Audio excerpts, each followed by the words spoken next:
Bismillahirrahmanirrahim. Pembahasan kalam Allah dalam kitab Khalqu Af'alil Ibad karya Imam Al-Bukhari.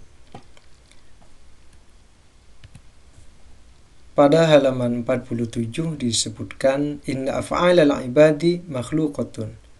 Sesungguhnya perbuatan-perbuatan hamba-hamba adalah makhluk. Qala Abu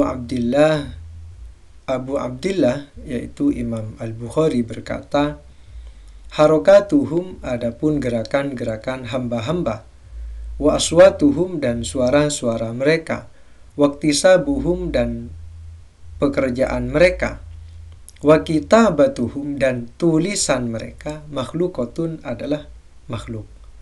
Fa'ammal Qur'anu. Perhatikan teks berikutnya. Teks berikutnya ini seringkali disalahfahami oleh sebagian orang.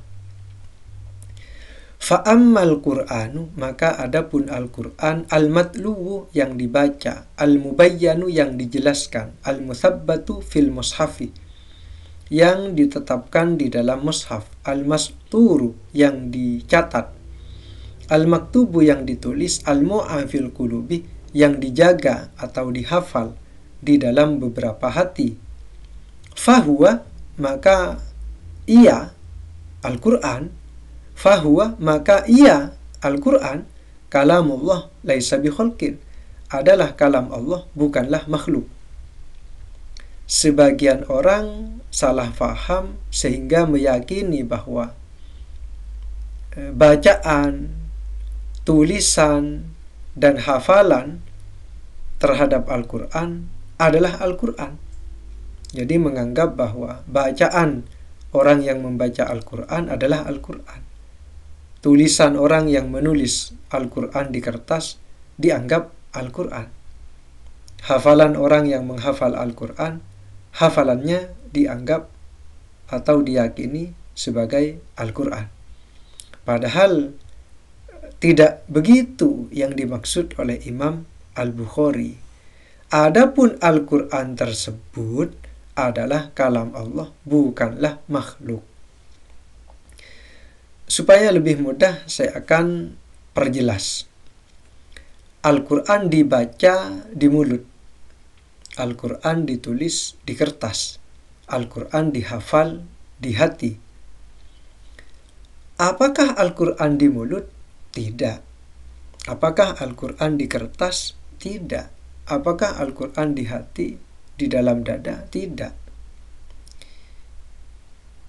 Supaya lebih mudah memahaminya, Allah diucapkan di mulut, Allah ditulis di kertas, Allah dihafal di hati.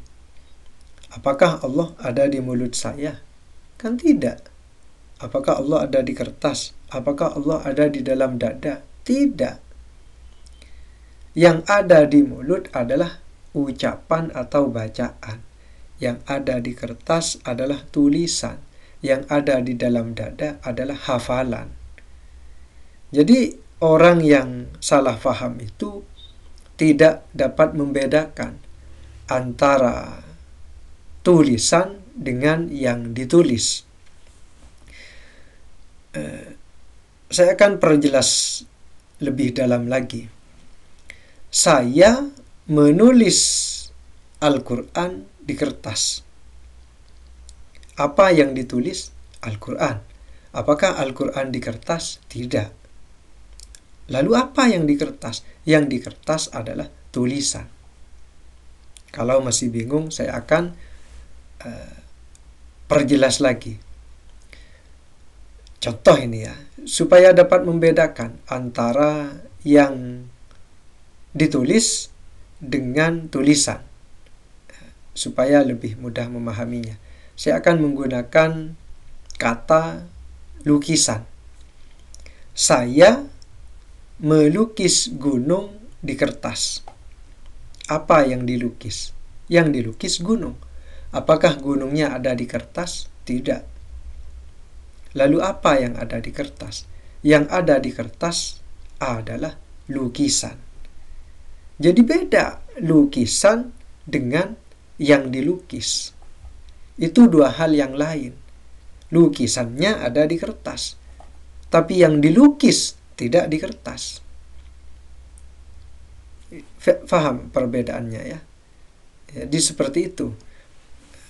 Jadi harus mendetail ketika membahas perkataan Imam Al-Bukhari pada halaman 47 tersebut, supaya kita tidak salah paham.